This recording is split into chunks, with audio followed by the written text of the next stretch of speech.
안녕하세요. 오늘도 사연 살롱을 찾아주셔서 감사합니다.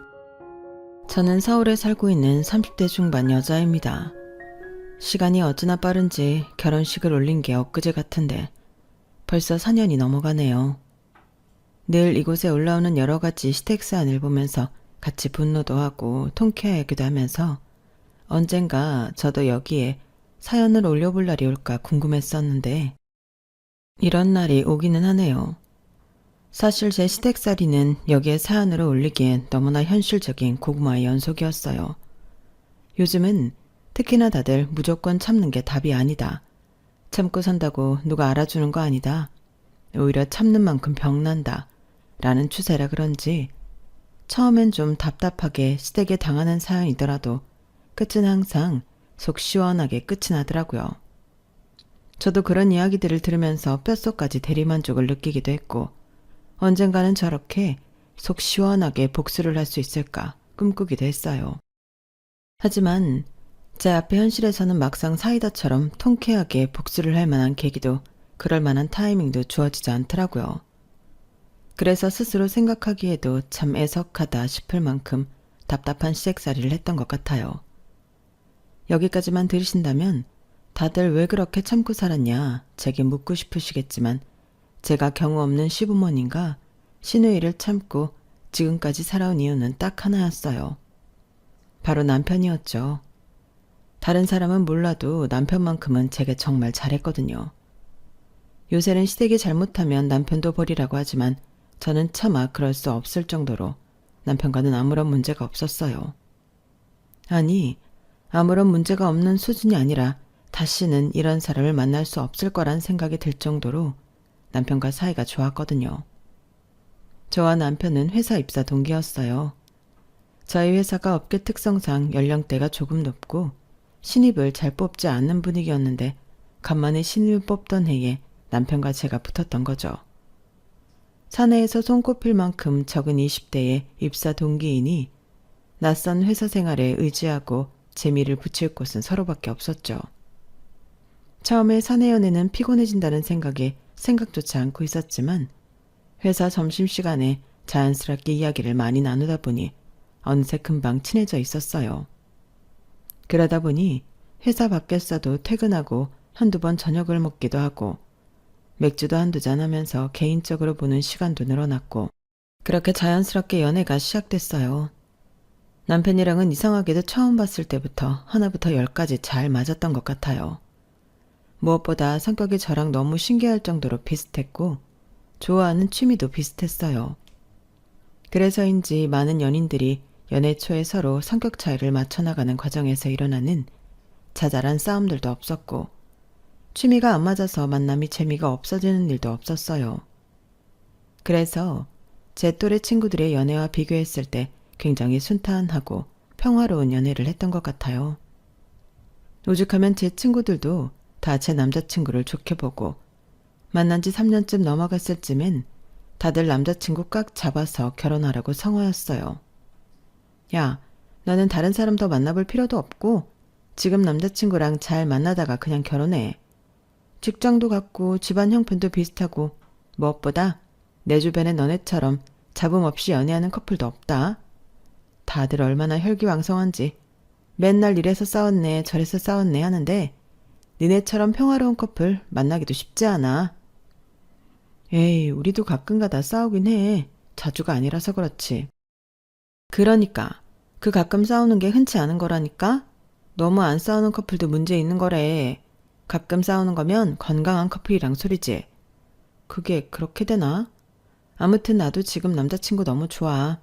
같이 있으면 편안하고 안정감이 드는 사람이야. 근데 좀 불안하긴 하다. 어떻게 니네처럼 모든 게 다 잘 맞을 수가 있지? 그런 연애는 드라마에나 있는 줄 알았는데. 아니지. 드라마에도 니네 같은 연애는 없다? 드라마에도 꼭 남녀 주인공한테 시련이 있잖아. 집안의 반대 같은. 그러게. 야, 그렇게 말하니까 괜히 무슨 시련이 닥쳐올 것 같잖아. 불안하게. 농담이지. 그냥 신기해서 그래. 신기해서. 하지만 왜 불길한 예감은 틀리지 않는지 제게는 그런 시련이 시댁살이었던 것 같아요. 뭐 친구 말대로 집안에 반대가 딱히 있었거나 하진 않았어요. 앞서 말한 대로 집안 형편도 그럭저럭 비슷했고 직장이야 같은 회사에 다니니 말할 것도 없었는데 딱히 서로의 집안에서 반대할 이유는 없었죠. 저도 결혼 전까진 그런 줄로만 알았어요. 그런데 결혼은 정말 해봐야 아는 거라더니 결혼 전 집에 인사를 드리고 상견례를 할 때까지만 해도 저를 남의 집 귀한 딸처럼 어색한 듯 그럭저럭 잘 대해주시던 시댁에서 태도를 싹 바꾸지 뭐예요. 아니, 정확히 말하면 처음부터 이랬던 건 아니었어요.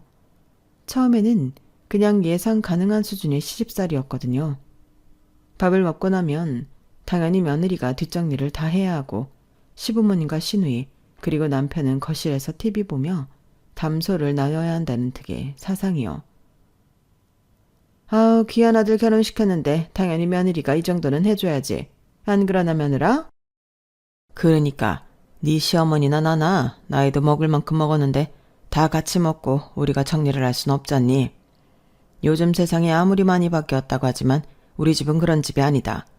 우리 집에 시집 왔으니 우리 가치관을 좀 따라주었으면 한다. 너무나 당연하다는 듯 강요하는 사상에 말문이 막혔지만 뭐 저도 매체에서 워낙 많이 봐와서 익숙해져 버린 건지 그럴 수도 있겠다 싶었던 것 같아요. 무엇보다 제가 그런 상황을 묵묵히 잘 넘길 수 있었던 건 이런 일들이 생길 때마다 든든하게 제 편을 들어주었던 남편 덕분이었어요. 엄마 아빠, 며느리 생겨서 좋으신 건 알겠는데 며느리가 우리 집에 집안일하러 오려고 저랑 결혼해 준 건 아니잖아요. 제가 할게요. 아니 이렇게 알아듣게 이야기했는데도 네가 나서면 어떡해. 남자는 옛날부터 부엌에 들어가는 거 아니랬어? 요즘 세상이 어찌 돌아가는지 모르겠다만 나는 결혼까지 한 내 아들이 부엌 들어가서 손 걷어붙이고 일하는 꼴 못 본다. 내가 언제 네 손에 물 한 방울이라도 묻히는 꼴 본 적 있니? 저 고생 안 하게끔 키워주신 건 감사하지만 이제는 저도 가정이 생긴 사람인데 손 걷어붙이고 일해야죠. 엄마, 제 아내가 혼자 고생하는 꼴 저도 못 봐요. 시부모님의 못 믿어온 얼굴에도 남편은 꼭 저를 따라 부엌에 들어왔어요. 그리고는 시부모님께서 쉬고 계신 틈을 타 저를 부엌 식탁 앞에 앉히고는 자기가 대신 일을 해줬어요. 여보 그만해. 이제 남은 건 내가 할게. 운전하고 오느라 힘들었을 거 아니야. 아니야. 우리 집에서 먹은 건데 내가 다 해야지. 그래도 나눠서 같이 하면 좋잖아. 됐어. 당신은 여기 와 있는 것만 해도 긴장되고 피곤할 텐데 좀 쉬어. 맘 같아선 저기 가서 같이 쉬라고 하고 싶은데 저기 있으면 쉬어도 쉬는 게 아닐 것 같아서. 나 설거지하는 거 지켜나 보고 있어줘. 그게 도와주는 거야. 참 그럴 때마다 제가 남편 하나는 잘 만났다는 생각이 들더군요. 시집살이는 평범한 수준인데 남편은 중간 역할을 너무 잘해주니 시집살이를 하고 있다는 느낌도 잘 안 났어요. 그렇게 본인 집에서 제가 떠맡은 일을 대신 다 해주면 적어도 제 친정에 갔을 때 일은 좀 안 해도 싶을 만도 한데 남편은 친정에 가서도 꼭 손 걷어붙이고 저희 부모님께 싹싹하게 굴었죠. 여보 됐어 그만해. 우리 집에서 내가 할게. 시댁에선 맨날 당신이 다 하잖아. 아 아니야. 오랜만에 친정 왔는데 장모님이랑 장인어른이랑 편하게 좋은 시간 좀 보내야지. 결혼하고 나선 가족끼리 온전히 보낼 시간도 별로 없는데 이럴 때 사위가 빠져주면 얼마나 좋아? 전부 제 남편 입에서 나온 말이지만 지금 생각해도 참 현실감 없게 느껴질 정도로 행복했어요. 남편이 그렇게 명절마다 시댁이고 친정이고 다 일을 빼지 않고 떠맡아 하니 저도 남편을 더 위하게 되고 잘 챙겨주고 싶더라고요. 그러다 보니 저희 부부는 사이가 좋을 수밖에 없었죠. 엄마 생각엔 네가 그때 그 회사에 들어갔던 게 너한텐 정말 천운인 것 같다. 김서방 같은 남편이 어딨어. 네 아빠가 김서방 나이였을 때 생각하면 엄만 정말 생각하기도 싫다. 천하의 효자에 어찌나 지 엄마 편만 드는지. 여보, 이 좋은 날 또 그 얘기가 왜 나와요? 젊을 때 받은 상처는 평생 가요. 그러니까 그때 나한테 잘했어야지. 그땐 남자들은 다 그래야 되는 줄 알았지. 세상이 이렇게 바뀔 줄 알았나? 친정 엄마께서는 제게 잘해주는 남편을 보며 흐뭇해하셨고 아빠와 비교하면서 투닥대기도 하셨어요. 명절이 끝나고 기혼인 친구들과 만나서 명절을 어떻게 보냈는지 이야기해주면 친구들도 다 혀를 내둘렀죠. 야, 네 얘기 들으니까 나 완전 이혼하고 싶다. 세상에 니네 남편 같은 남편도 있었네. 이런 남자가 있는 줄 알았으면 내가 내 남편이랑 결혼 안 했지. 와, 진짜 속고 산 기분이다. 그니까 우리 명절 보내고 오면 남편 욕하기 바쁜데 얜 자랑할 거밖에 없네. 부럽다 진짜. 내 남편 놈 지금 낮잠 자고 있을 텐데 집 들어가서 꿀밤 한 대만 먹여야겠다. 제가 결혼 잘했다는 건 주변인들이 100이면 100 인정하는 기정사실이나 다름없었어요. 그리고 결정적으로 남편에게 또 크게 감동을 받을 만한 일이 있었죠. 사실 제 어릴 때 꿈은 옷과 관련된 일을 하는 거였거든요. 그런데 집안 형편이 썩 좋진 않았던 터라 불안정한 일을 할 용기가 없어서 일찍이 생각을 접고 비교적 안정적인 취업 전선에 뛰어들었죠. 그런데 오랜만에 연락이 닿은 대학 동기 언니와 만나 근황을 듣는데 언니가 운영하고 있는 의류 도매업체가 굉장히 잘 돼가고 있다는 소식을 들었어요. 와, 언니 너무 부럽다. 언니 학교 다닐 때부터 새벽 시장에서 옷 대우고 열심히 하더니 진짜 성공했네? 그때 얘긴 하지도 마라. 그땐 진짜 암흑기였지. 내가 젊긴 젊었나 봐. 무슨 깡으로 그러고 살았는지 기억도 안 난다. 그래도 그런 시절이 있었으니까 지금 잘 된 거 아냐. 너무 축하해. 부럽다. 너도 옷에 관심 많지 않았어? 우리 막 나중에 같이 옷 장사하자고 그런 얘기도 많이 했던 것 같은데. 너는 어떻게 살아? 나는 같은 회사 다니던 남자랑 오래 연애하고 작년에 결혼했어. 와, 뭐야. 좋은 소식이 둘이나 있네. 회사 다니고 결혼도 했구나? 야, 너야말로 좋겠다. 말이 쉽지 취직하고 결혼 둘 다 잘 해내는 게 요즘은 쉬운 일이 아니잖아. 그렇긴 한데 그래도 난 언니가 부럽다. 어릴 때부터 꿈이라고 했던 이야기를 진짜 이루다니. 그거야말로 정말 쉬운 일이 아니잖아. 나도 한때 그런 꿈이 있었는데 완전히 까먹고 살았어. 언니 만나니까 이제서야 기억이 난다. 야, 막상 해보면 별거 아니야. 열정만 있으면 돼. 열정만으로 되나? 감각이 있어야지. 언니도 언니만의 감각이 있으니까 잘 된 거지. 왜? 너도 하면 잘할 것 같은데. 봐봐. 오늘도 완전 예쁘게 입었네. 아니, 사실 내가 옛날부터 너 옷 입는 스타일 엄청 좋아했잖아. 기억나지? 그래서 내가 사업을 하면 꼭 너랑 같이 하고 싶었는데 그때 네가 취직 준비한다 해서 말도 못하고 혼자 준비하다 보니 벌써 이렇게 시간이 흘렀네. 요새는 옷 관심 없어졌어? 옷? 아니 관심 많지. 월급 받아서 옷 사는 재미로 산다 내가. 그래? 아직 너 감각 안 죽은 것 같은데 이제라도 해볼 생각은 없어? 뭐? 이제 와서 내가 어떻게 그쪽 일을 해. 에이 그런 게 어딨어. 이쪽 일에 나이니 경력이니 다 필요 없어. 옷 입는 취향이랑 센스만 타고나면 된다니까. 사실 나 너한테 연락한 거 네 SNS 계정 보고 연락한 거거든. 아직도 내가 좋아했던 그때 느낌으로 입는 것 같아서. 내가 지금 운영하고 있는 브랜드가 잘 돼서 하나 더 늘리려고 하거든. 지금 하고 있는 거랑은 좀 다른 편안한 감성으로. 근데 그게 딱 네 감성이더라고. 뭐? 에이 그래도 못해. 갑자기 내가 어떡해. 왜? 관심 있는 거면 하자. 어? 같이 동업자로 해서 그 브랜드만 좀 네가 잘 맡아줘. 나 진짜 돈 많이 벌어. 그래도 갑자기 회사 때려치고 옷 장사한다고 하면 남편이 뜯어 말릴 것 같은데. 야, 그래도 말이나 해봐. 너무 뜯어 말리면 내가 설득시켜 볼게. 남편도 내 통장에 찍힌 돈 보면 생각 달라질걸? 에이, 무슨 돈 때문에 그러나. 아무튼 알겠어. 얘기나 해볼게. 그래, 꼭 얘기는 해봐. 약속이다. 처음에는 언니 얘기를 한 귀로 듣고 한 귀로 흘리려고 했지만 막상 언니가 운영하는 브랜드 옷들을 보니 마음이 혹했어요. 언니랑은 어릴 때부터 취향이 너무 잘 맞았는데 정말 아직도 그렇더라고요. 사실 그때 제가 다니고 있던 회사는 직무 자체가 저에게 잘 맞는 직무는 아니어서 매일 가슴속에 사직서를 품고 살았거든요. 남편을 보러 나간다는 마음으로 어거지로 다니고 있던 차에 언니의 제안은 너무나 달콤하게 들렸어요.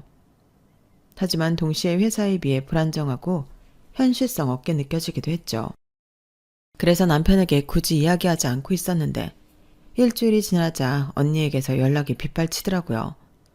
몇 번 둘러대다가 더 이상 핑곗거리가 떨어졌을 때쯤 결국 그냥 질러나 보자 하는 마음으로 남편에게 이야기를 꺼냈어요. 여보, 있잖아. 나 회사 때려치고 다른 일 해도 돼? 뭐? 갑자기 왜? 사실은 내가 어릴 때부터 의리 쪽 일을 해보고 싶었거든?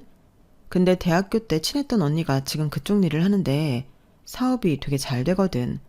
나한테 같이 일해보자고 제안이 들어왔는데 해? 어? 해보고 싶었던 일이라며? 좋은 기회인데 해봐야지 그럼. 다른 건 안 물어봐? 어떤 일인지 안정적이긴 한지 수입은 어떤지 그런 것도? 뭘 물어봐. 당신 어릴 때부터 꿈이었으면 무조건 기회가 왔을 때 잡아야지. 친한 언니가 제안한 거라며? 그럼 적응하기도 더 쉬울 거고 더할 나위가 없어 보이는데? 그래도 새 브랜드 준비하는 동안은 당분간 당신 혼자 일해야 될 수도 있고 한데 괜찮겠어? 안 괜찮을 게 뭐야. 한 명만 꾸준히 일하면 되지. 이럴 때 남편 써먹어야지 뭘 걱정해? 생각보다 너무 별일 아니라는 듯 대해주는 남편의 태도에 제 남편이지만 너무 멋있게 느껴졌어요. 심지어 제가 해보고 싶었던 일이라고 하니 정말 순수하게 기뻐해주는 것 같아서 그 점이 너무 감동이더라고요. 솔직히 저 스스로조차도 언니의 제안을 덥석 받아들여도 될지 자신이 없었는데 저에 대한 어떤 의심도 없이 무한하게 신뢰해주는 남편을 보니 없던 자신감마저 생기더라고요. 그래서 그 길로 언니에게 연락을 해 일을 해보겠다고 했고 얼마 안 있어 퇴사를 했어요. 갑작스러운 퇴사에 주변에서는 다들 깜짝 놀라는 눈치였죠. 그때만 해도 저는 제 꿈을 이룬다는 생각과 남편이 믿어주고 있다는 행복에 빠져 제게 펼쳐질 앞날을 전혀 예상하지 못했어요. 예, 너는 무슨 멀쩡한 직장을 팽개치고 갑자기 몸바람이 불어서 옷장사를 한다고 난리니? 어머니, 실은 제가 어릴 때부터 옷을 좋아했거든요. 이게 제 꿈이었어요. 같이 일해보자는 좋은 제안이 와서 더 늦기 전에 도전해보고 싶었어요. 정말 볼 거라곤 우리 애랑 같은 직장 다니는 것밖에 없어서 겨우 허락해준 건데 결혼하고 나니까 얼마 안 있다가 지 꿈 찾아 나선다니. 내 속이 말이 아니다. 이거 사기 결혼 아니니? 네? 사기 결혼이라뇨. 요즘 평생 직장이랄 게 있나요, 어머니? 이런 일도 하고 저런 일도 하고 사는 거죠. 어차피 제가 그 회사 계속 다녔어도 언젠가는 이직했겠죠. 직무도 저랑 안 맞아서 오래 다닐 회사는 아니었어요. 됐다. 내가 너 때문에 미치겠다 미치겠어. 어떻게든 내 집안 사람 됐으니 예쁘게 봐주려고 해도 말이지. 우리 집에 대대로 장사치는 없었는데 며느리가 갑자기 장사치를 하겠다니 내 피가 말린다. 어? 봐라. 이 사람도 공무원이었고 아들도 공기업 다니고 딸은 말할 것도 없지. 한의사씩이나 되는데 갑자기 뜬금없이 며느리는 옷장 산다고 하면 내가 동네 창피해서 어디 말이 나고 다니겠니? 이 얘기 안 하고 다니시면 되죠. 남편이랑 의논을 안 한 것도 아니고 저희끼리 다 합의해서 한 건데 사기 결혼이니 뭐니 하시는 건 좀 아닌 것 같아요. 어머니 입장에서는 제가 안정적인 직장 때려치우고 나와서 불안하시겠지만 저 잘해낼 자신 있어요. 좋아하는 일을 기회가 왔을 때 도전도 못 해보고 지나치면 평생 후회할 것 같아서 그래요. 이해 좀 해주세요. 처음에는 시어머니 입장이 전혀 이해되지 않는 건 아니라 최대한 제 입장을 잘 설득시키기 위해 노력했어요. 하지만 시어머니는 뭐가 그렇게까지 마음에 안 드셨는지 제가 회사를 그만둔 이후부터 본격적으로 시집살이를 시작하셨어요. 집안일을 더 시키거나 하시는 건 남편이 늘 그렇듯 중간에서 잘 막아줘서 크게 불편한 점은 없었어요. 다만 저를 대하는 태도가 좀 더 냉랭해진 거나 걸핏하면 저를 아가씨와 비교하기 시작했는데 그게 가끔 제 기분을 상하게 했어요. 아가씨는 한의사였는데 어릴 때부터 공부를 잘해서 이 집안의 자랑이었어요. 저나 남편이 다니던 공기업도 들어가기 힘든 곳이었지만 아무래도 딸이 의사라는 타이틀을 달고 있던 것에 시부모님은 더 자부심을 느끼고 계셨던 것 같아요.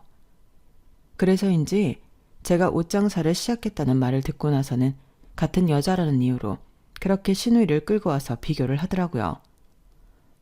우리 미정이 봐라. 여자도 전문적인 자기 일이 있어야 해. 옷장사야 그거 몸으로 떼면 되는 일인데 맘먹으면 아무나 하지. 장사도 다 한철이고 유행 타는데 지 말만 듣고 뛰어들어서 장사 안 되면 어쩌라고. 어머님, 그래도 저랑 같이 일하는 언니가 운영하는 곳은 장사 정말 잘 되는 곳이에요. 그렇게 아무것도 없이 시작하는 사업체는 아니니까 너무 걱정 마세요. 그렇다 한들 그 언니가 네 인생 책임져줘? 남 믿고 일하는 거 아니야. 자기 능력을 믿고 할 수 있는 일을 해야지. 너는 다 처음 해보는 일인데 남 말만 듣고 하나부터 열까지 일을 시작하면 어떡해? 몰라. 난 너 일하는 거 마음에 안 드니까 그딴 일 할 거면 얼른 애나 낳아서 손주라도 안겨줘라. 그 말을 듣는데 순간 말문이 막히더라고요. 사실 저희도 아이 생각이 간절한 부부라 반년쯤 전부터 자연스럽게 이세 이야기를 하고 임신 시도를 하고 있던 중이었거든요. 최근 들어 제가 새로운 일을 시작한지라 바쁘고 피곤해서 시도하는 횟수가 전보다 줄기는 했지만 두 사람 다 건강하고 젊은 데에 비해 빨리 아이가 생기지 않는 것 같아 조급한 느낌을 갖고 있긴 했어요. 아이가 생기면 친정에서 육아하는 데 도움을 주기로 하기로 했고 동업자 언니도 사업 특성상 시간을 자유롭게 쓸 수 있게 해주겠다고 해서 임신이 되고 아이를 낳기만 하면 아이를 키운 모든 마음의 준비는 다 되어 있던 상태였죠. 그런데 이상하게 자꾸 아이가 안 생기더라고요. 어머님의 그 말을 듣고 난 후 이렇게 된 거 본격적으로 다시 임신 준비를 해야겠다는 생각이 들었어요.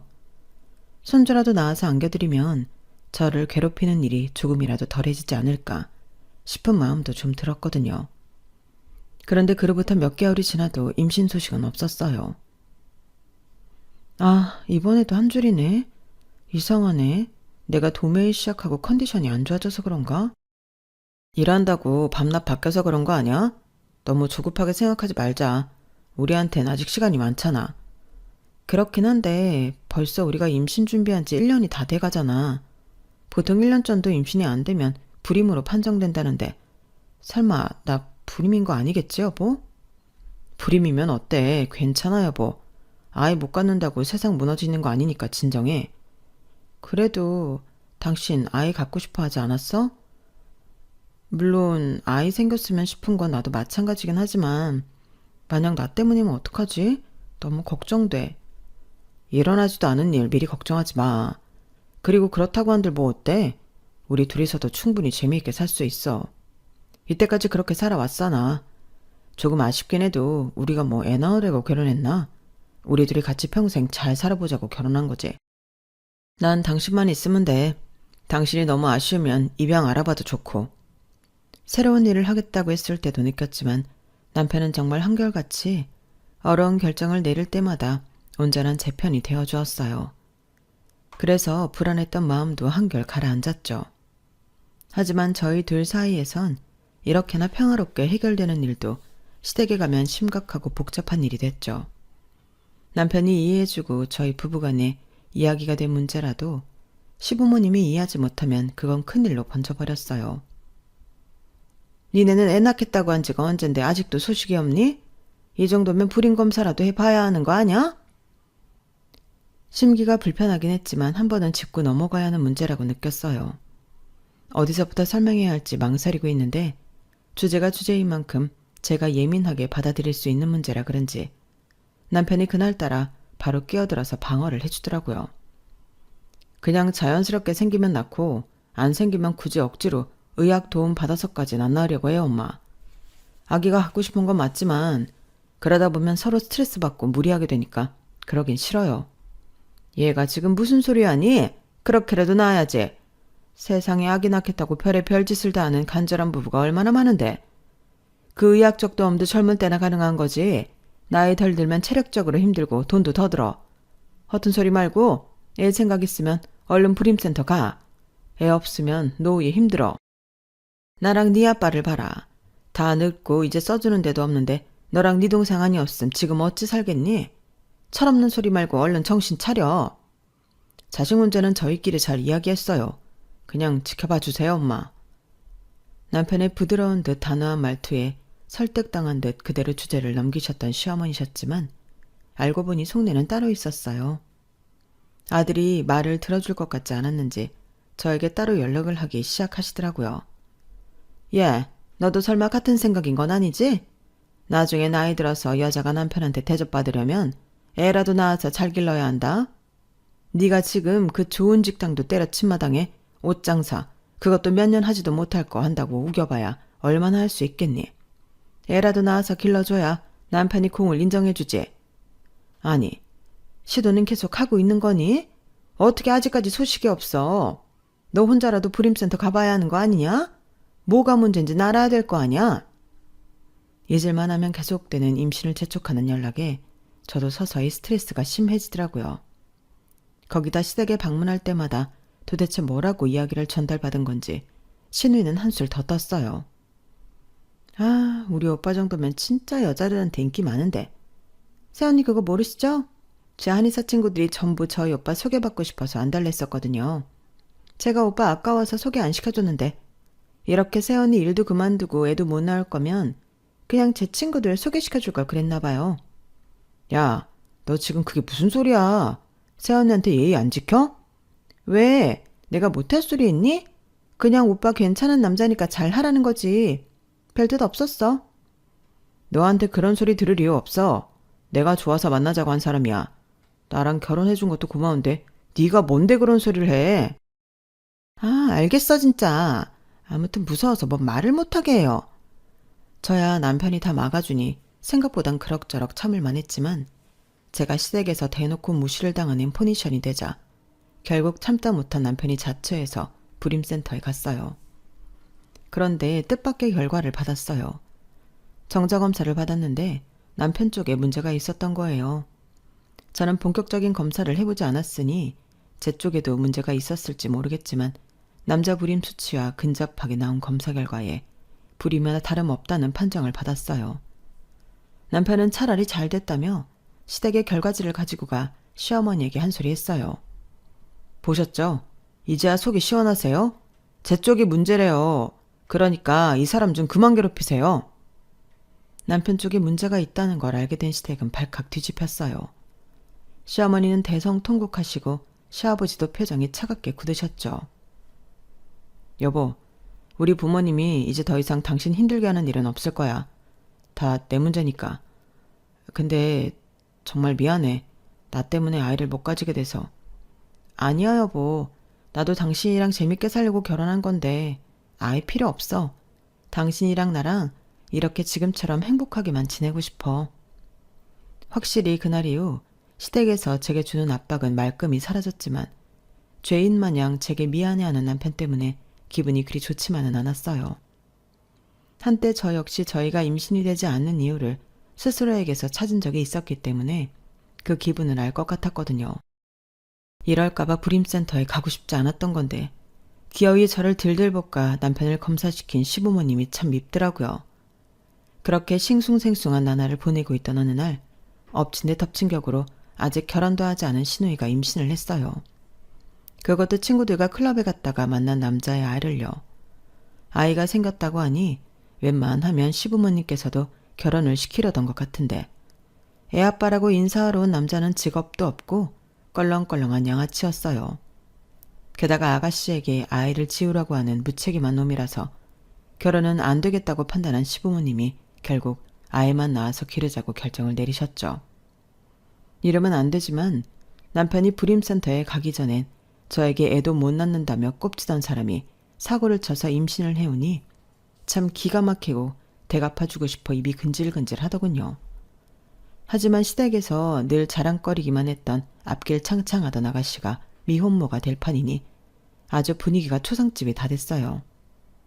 늘 기세등등하고 저를 은근히 깔보던 얄미운 아가씨가 주눅이 들어있으니 저도 막상 그렇게 대놓고 비아냥대지 못하겠더라고요.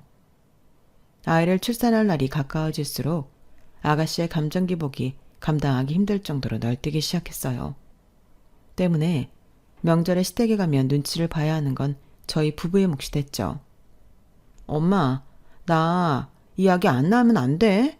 나 혼자 어떻게 끼워? 그냥 그 남자랑 결혼할래. 어? 허락해줘 제발. 야, 그 남자는 너한테 이해도 미련 없어 보이는데 말이 되는 소리래.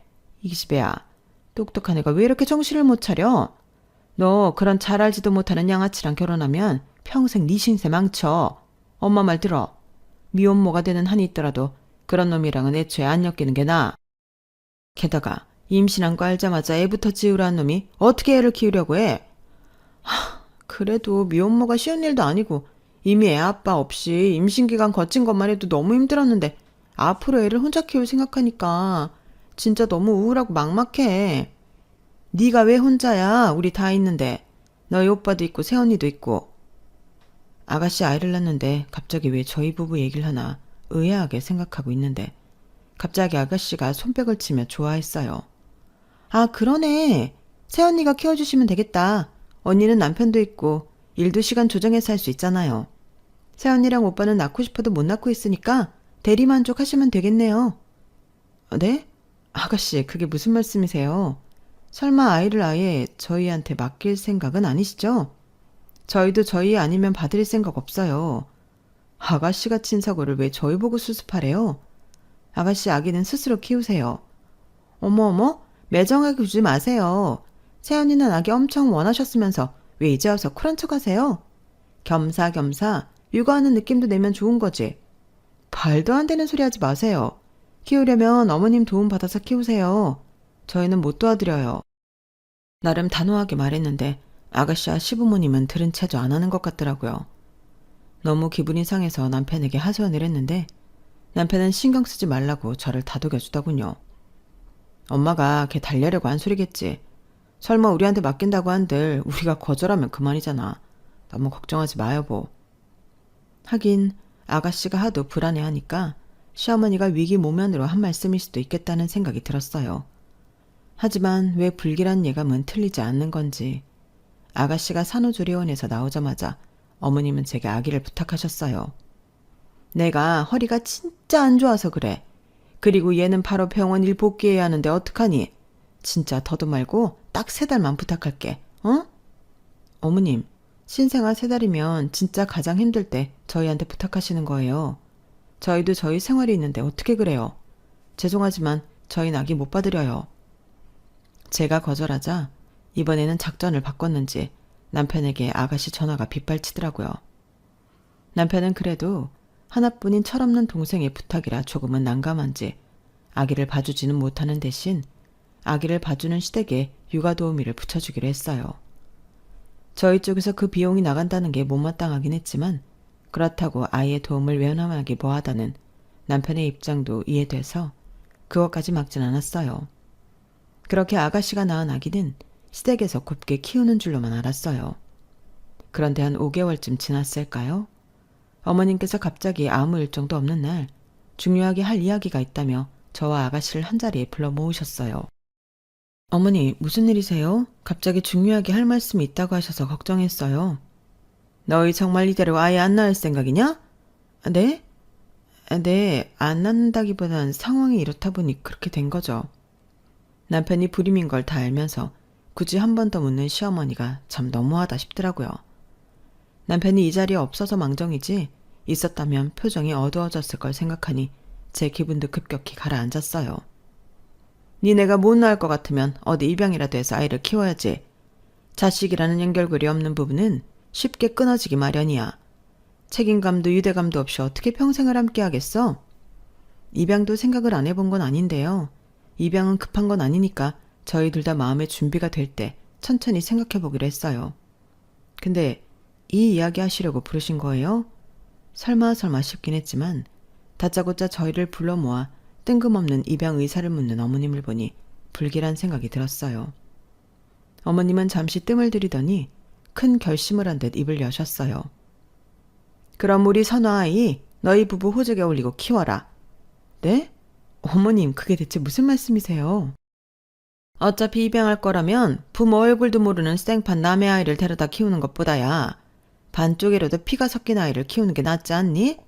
게다가 얘네가 좀 닮았어? 손주도 선아랑 많이 닮은 것 같은데 적어도 남편 닮은 아이를 키워야 너도 애정이 붙지. 아니 어머님, 아무리 그래도 그렇지 갑자기 이렇게 떠맡기듯이 저희 호적에 올리라뇨. 아가씨 멀쩡하게 계신데 애엄마한테 키우라 않고 갑자기 저희한테 이러시는 이유가 뭐예요? 말 같지도 않은 제안에 머리 끝까지 화가 났어요. 듣자 하니 아이가 태어난 지 벌써 반년이 다 돼가는데 아직 출생신고도 안 한 모양이었어요. 처음부터 이럴 생각으로 아기도 봐달라고 했던 건가 싶어 기분이 정말 불쾌하더라고요. 표정 관리가 안 되는 제 얼굴을 유심히 보던 아가씨가 뻔뻔하게도 제게 불쌍한 척하며 매달리더군요. 새언니, 저 좀 제발 살려주세요. 네? 저 정말 이대로 미혼모로 살아갈 자신 없어요.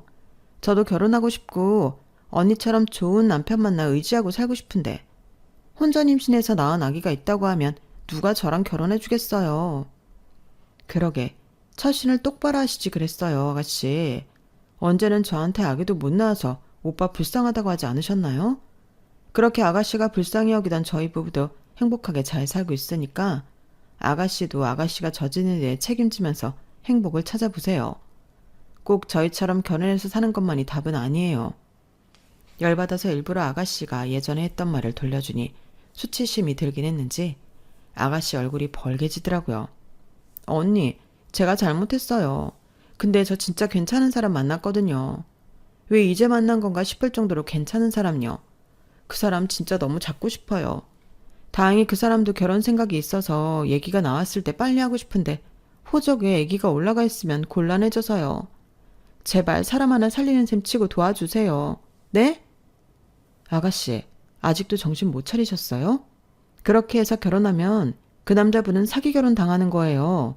아가씨가 어떤 과거가 있든 품어줄 수 있는 사람을 만나야죠. 그런 사람이 어딨어요. 누가 초혼을 미혼모랑 하고 싶어 하겠냐고요. 그러게 좀 똑바로 살지 그러셨어요. 온갖 똑똑한 척, 세상 바른 척은 다 하시던 분이 클럽에서 원나잇해서 웬 양아치 하나 만들어 오고 왜 그렇게 사세요? 혼자 일해서도 애 먹여 살릴 능력은 충분하신 것 같은데 왜 멀쩡히 건강하게 태어난 애를 남의 손에 떠맡기려고 해요? 애가 자기 낳아준 친엄마가 누군지 모르고 평생 살아야겠어요? 황당하고 뻔뻔한 시댁의 논리에 욱하는 마음이 들어 저도 모르게 좀 심한 말을 했던 건 인정해요. 하지만 정말 신우는 반성이라는 걸 모르는 모양인지 제 말에 이성이 끊긴 사람처럼 눈을 뒤집고 달려들더군요. 내 몸 아파 낳은 자식 준다는데도 고마운지 모르고 지금 새언니가 저한테 그딴 소리 할 자격이나 있어요? 안정된 수입도 없이 우리 오빠한테 빌붙어 살면서 오빠 피 반절이라도 섞인 내 키우면서 잘 살아보라는데 그걸 거절해요? 됐어요. 언니한텐 바라지도 않았어요. 오빠한테 부탁할게요.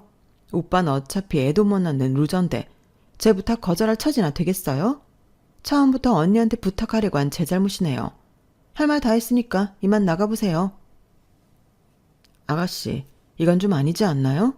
그 사람 불임이라고 엄청 힘들어했어요. 이제야 좀 상처가 치유되고 있는데 아가씨 편하자고 꼭 벌집 쑤시듯 그걸 건드려야겠어요? 하지 마세요. 언니가 뭔데 하라 말아요. 할 거예요. 그래야 내 부탁 순순히 들어줄 거 아니에요. 오빠 입장에서 거절할 이유가 있나? 평상에 못 가진 죄책감 안 갖고 살고 싶음 당연히 오케이지. 진짜 말 안 통하네. 뭐라고요? 솔직히 시댁에서 헛소리 짓거리는 거야 한두 번도 아니니 그러려니 하고 넘길 수 있었어요. 하지만 제 남편이 그걸로 얼마나 마음고생을 했는지 아는 저로서는 절대 저 개념 없는 시누이가 그 주제로 남편을 건드리는 꼴을 지켜볼 수가 없더라고요. 그걸 상상하는 것만으로도 너무 화가 났어요. 게다가 마치 자기 아기를 떠넘기는 게 저희에게 선심 쓴다는 듯한 태도여서 그조차도 너무 화가 났죠. 그때만큼은 뻔뻔하고 이기적인 태도를 뿌리 뽑고 싶더라고요. 그래서 저는 자고 있던 시누이의 아기에게로 다가가 아기 옷에 붙어있던 머리카락을 주었어요. 제 갑작스러운 행동에 시어머니와 시누이 둘 다 벙쪄서 저를 보고만 있더라고요. 지금 뭐 하시는 거예요? 뭐 하긴요. 아가씨가 이 아이 팽개치고 새 출발 못하게 막으려는 거죠. 뭐라고요? 아! 저는 한 손으로 아가씨의 머리채를 잡아 흔들었어요. 시어머니가 깜짝 놀라 제게 달려들었지만 어머님이 달려들자마자 손을 놔버려서 균형을 잃고 시누이 위로 넘어지셨어요. 제 손바닥 위에는 시누이의 머리카락이 한 움큼 뽑혀 있었어요. 어디 한번 그 남자랑 결혼해보세요. 제가 이 머리카락들 가지고 가서 유전자 검사 싹 해서 그 남자한테 갖다 줄 테니까. 당신 사기 결혼 당할 뻔했다고. 이 아이 같이 키울 각오 되었으면 그때 아가씨랑 결혼하라고 다 말할 거예요. 제 입으로 얘기하기 전에 아가씨 입으로 먼저 얘기하는 게 나으실걸요? 뭐라고요? 정말 뭐 이런 사람이 다 있어. 엄마!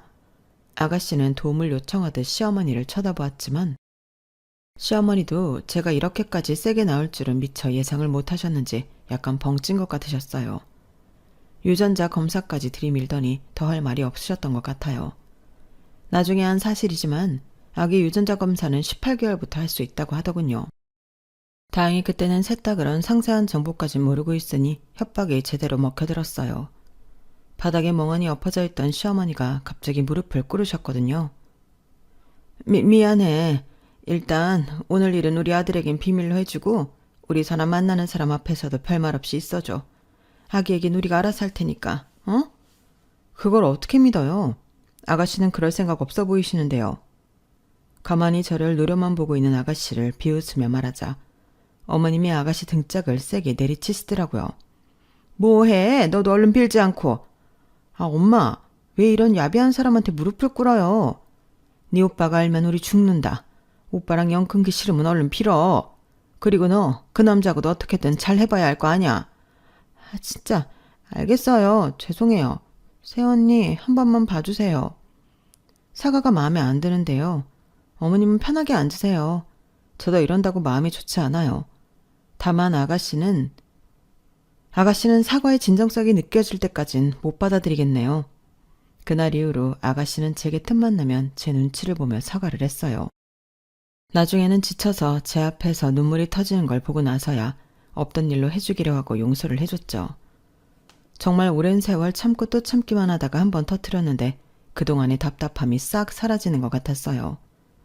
소위 사이다라고 말하는 사연들을 듣기만 하다가 실제로 겪어보니 왜 사람들이 그렇게 사이다 사연에 열광하는지 알 것 같더라고요.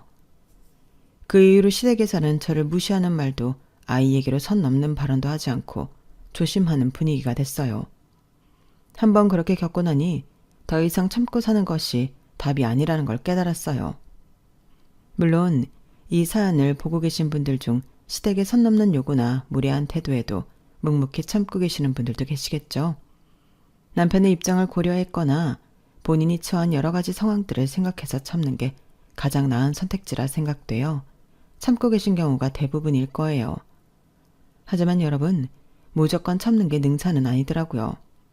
지렁이도 밟으면 꿈틀거린단 말이 있듯이 여러분도 시댁에서 너무 선 넘었다 싶을 땐 보란듯이 꿈틀거려 주세요. 너무 참는 건 때론 독이 되니까요. 제 사연은 여기까지예요. 들어주셔서 고맙습니다. 여러분들의 오늘도 행복으로 가득 차 있길 바라겠습니다. 안녕히 계세요. 여러분, 사연 댓글에 응원과 현명한 조언 부탁드려요. 좋아요와 구독은 저에게 큰 힘이 됩니다. 오늘도 좋은 일 가득하세요.